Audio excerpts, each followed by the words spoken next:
ओम श्री साईनाथाय नमः। श्री साई सच्चरित्र अध्याय 3। श्री साईं बाबा की स्वीकृति, आज्ञा और प्रतिज्ञा, भक्तों को काय समर्पण, बाबा की लीलाएं, ज्योति स्तंभ स्वरूप, मातृ प्रेम, रोहिला की कथा, उनके मधुर अमृत उपदेश। इस अध्याय में हम इन सब का ही अध्ययन करेंगे। श्री साईं बाबा की स्वीकृति और वचन देना। जैसा कि गत अध्याय में वर्णन किया जा चुका है, बाबा ने सच्चरित्र लिखने की अनुमति देते हुए कहा कि सच्चरित्र लिखने के लिए मेरी पूर्ण अनुमति है। तुम अपना मन स्थिर कर मेरे वचनों में श्रद्धा रखो और निर्भय होकर कर्तव्य पालन करते रहो। यदि मेरी लीलाएं लिखी गईं तो अविद्या का नाश होगा तथा ध्यान व भक्ति पूर्वक श्रवण करने से दैहिक बुद्धि नष्ट होकर भक्ति और प्रेम की तीव्र लहर प्रवाहित होगी और जो इन लीलाओं की अधिक गहराई तक खोज करेगा उसे ज्ञान रूपी अमूल्य रत्न की प्राप्ति हो जाएगी। इन वचनों को सुनकर हेमांत पंत को अति हर्ष हुआ और वे निर्भय हो गए। उन्हें दृढ़ विश्वास हो गया कि अब कार्य अवश्य ही सफल होगा। बाबा ने श्यामा की ओर दृष्टिपात कर कहा, जो प्रेम पूर्वक मेरा नाम स्मरण करेगा मैं उसकी समस्त इच्छाएं पूर्ण कर दूंगा। उसकी भक्ति में उत्तरोत्तर वृद्धि होगी। जो मेरे चरित्र और कृत्यों का श्रद्धा पूर्वक गायन करेगा उसकी मैं हर प्रकार से सदैव सहायता करूंगा। जो भक्तगण हृदय और प्राणों से मुझे चाहते हैं उन्हें मेरी कथाएं श्रवण कर स्वभावतः प्रसन्नता होगी। विश्वास रखो कि जो कोई मेरी लीलाओं का कीर्तन करेगा उसे परमानंद और चिर संतोष की उपलब्धि हो जाएगी। यह मेरा वैशिष्ट है कि जो कोई अनन्य भाव से मेरी शरण आता है, जो श्रद्धा पूर्वक मेरा पूजन, निरंतर स्मरण और मेरा ही ध्यान करता है, उसको मैं मुक्ति प्रदान कर देता हूँ। जो नित्य प्रति मेरा नाम स्मरण और पूजन कर मेरी कथाओं और लीलाओं का प्रेम पूर्वक मनन करते हैं, ऐसे भक्तों में सांसारिक वासनाएं और अज्ञान रूपी प्रवृत्तियां कैसे ठहर सकती हैं। मैं उन्हें मृत्यु के मुख से बचा लेता हूँ। मेरी कथाएं श्रवण करने से मुक्ति हो जाएगी। अतः मेरी कथाओं को श्रद्धा पूर्वक सुनो, मनन करो। सुख और संतोष प्राप्ति का सरल मार्ग ही यही है। इससे श्रोताओं के चित्त को शांति प्राप्त होगी और जब ध्यान प्रगाढ़ और विश्वास दृढ़ हो जाएगा तब अखंड चैतन्य घन से अभिन्नता प्राप्त हो जाएगी। केवल साईं साईं के उच्चारण मात्र से ही उनके समस्त पाप नष्ट हो जाएंगे। भिन्न भिन्न कार्यों की भक्तों को प्रेरणा। बाबा ने किस प्रकार अपने अलग अलग भक्तों को अलग अलग कार्यों की प्रेरणा दी। भगवान अपने किसी भक्त को मंदिर, मठ, किसी को नदी के तीर पर घाट बनवाने, किसी को तीर्थ पर्यटन करने और किसी को भगवत कीर्तन करने एवं भिन्न भिन्न कार्य करने की प्रेरणा देते हैं। परंतु उन्होंने मुझे साईं सच्चरित्र लिखने की प्रेरणा दी। मुझे किसी भी विद्या का पूर्ण ज्ञान न होने के कारण मैं इस कार्य के लिए सर्वथा अयोग्य था। अतः मुझे इस दुष्कर कार्य का दुस्साहस क्यों करना चाहिए। श्री साईं महाराज की यथार्थ जीवनी का वर्णन करने का सामर्थ्य किसी है। उनकी कृपा मात्र से ही कार्य संपूर्ण होना संभव है। इसीलिए जब मैंने लेखन प्रारंभ किया तो बाबा ने मेरा अहम नष्ट कर दिया और उन्होंने स्वयं अपना चरित्र रचा। अतः इस चरित्र का श्रेय उन्हीं को है, मुझे नहीं। जन्मतः ब्राह्मण होते हुए भी मैं दिव्य चक्षु विहीन था, अतः साईं सच्चरित्र लिखने में सर्वथा अयोग्य था। परंतु श्री हरि कृपा से क्या संभव नहीं है। मूक भी वाचाल हो जाता है और पंगु भी गिरकर चढ़ जाता है। अपने इच्छानुसार कार्य पूर्ण करने की युक्ति वे ही जाने। हारमोनियम और बंसी को यह आभास कहाँ कि ध्वनि कैसे प्रसारित हो रही है, इसका ज्ञान तो वादक को ही है। चंद्रकांत मणि की उत्पत्ति और ज्वार भाटी का रहस्य मणि अथवा उदधि नहीं वरन शशि कलाओं के घटने बढ़ने में ही नहीं था। बाबा का चरित्र ज्योति स्तंभ स्वरूप, समुद्र में अनेक स्थानों पर ज्योति स्तंभ इसलिए बनाए जाते हैं जिससे नाविक चट्टानों और दुर्घटनाओं से बच जाए और जहाज को कोई हानि न पहुंचे। इस भव सागर में श्री साईं बाबा का चरित्र ठीक उपयुक्त भांति ही उपयोगी है।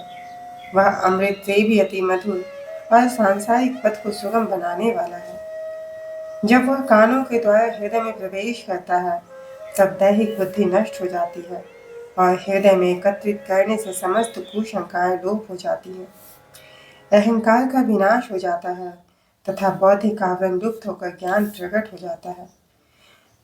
बाबा की विशुद्ध कीर्ति का वर्णन निष्ठापूर्वक श्रवण करने से भक्तों के पाप नष्ट होंगे, अतः यह मोक्ष प्राप्ति का भी सरल साधन है। सतयुग में श्रम तथा दम, त्रेता में त्याग, द्वापर में पूजन और कलयुग में भगवत कीर्तन ही मोक्ष का साधन है। यह अंतिम साधन चारों वर्णों के लोगों को साध्य भी है। अन्य साधन योग, त्याग, ध्यान धारणा आदि आचरण करने में कठिन है, परंतु चरित्र तथा हरि कीर्तन का श्रवण तो अत्यंत ही सुलभ है। केवल उन पर ध्यान देने की ही आवश्यकता है। कथा और श्रवण कीर्तन से इंद्रियों की स्वाभाविक विषय शक्ति नष्ट हो जाती है और भक्त वासना रहित होकर आत्म साक्षात्कार की ओर अग्रसर हो जाता है। इसी फल को प्रदान करने के हेतु उन्होंने सच्चरित्र की रचना कराई। भक्तगण अब सरलता पूर्वक चरित्र का अवलोकन करें और साथ ही उनके मनोहर स्वरूप का ध्यान कर गुरु और भगवत भक्ति के अधिकारी बने तथा निष्काम होकर आत्म साक्षात्कार को प्राप्त हो। साईं सच्चरित्र का सफलता पूर्वक संपूर्ण होना यह साईं महिमा ही समझे। हमें तो केवल एक निमित्त मात्र ही बनाया गया है। मातृ प्रेम। गाय का अपने बछड़े पर प्रेम सर्वविदित ही है। उसके स्तवन सदैव दुग्ध से पूर्ण रहते हैं और जब भूखा बछड़ा स्तन की ओर दौड़ कर आता है तो दुग्ध की धारा स्वतः प्रवाहित होने लगती है। उसी प्रकार माता भी अपने बच्चे की आवश्यकता का पहले से ही ध्यान रखती है और ठीक समय पर स्तनपान कराती है। वह बालक का श्रृंगार उत्तम ढंग से करती है, परंतु बालक को उसका कोई भान ही नहीं होता। बालक के सुंदर श्रृंगार आदि को देखकर माता के हर्ष का पारावार नहीं रहता। माता का प्रेम विचित्र और साधारण और निस्वार्थ है, जिसकी कोई उपमा नहीं है। ठीक इसी प्रकार सद्गुरु का प्रेम अपने शिष्य पर होता है। ऐसा ही प्रेम बाबा का मुझ पर था। उदाहरणार्थ वह निम्न प्रकार था। सन 1916 में मैंने नौकरी से अवकाश ग्रहण किया।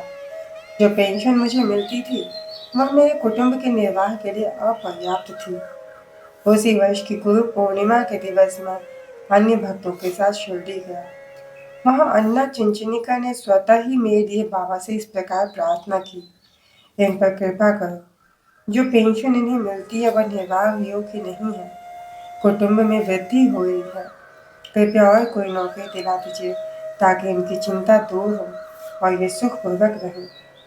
बाबा ने उत्तर दिया कि इन्हें नौकरी मिल जाएगी, परंतु अब इन्हें मेरी सेवा में ही आनंद देना चाहिए।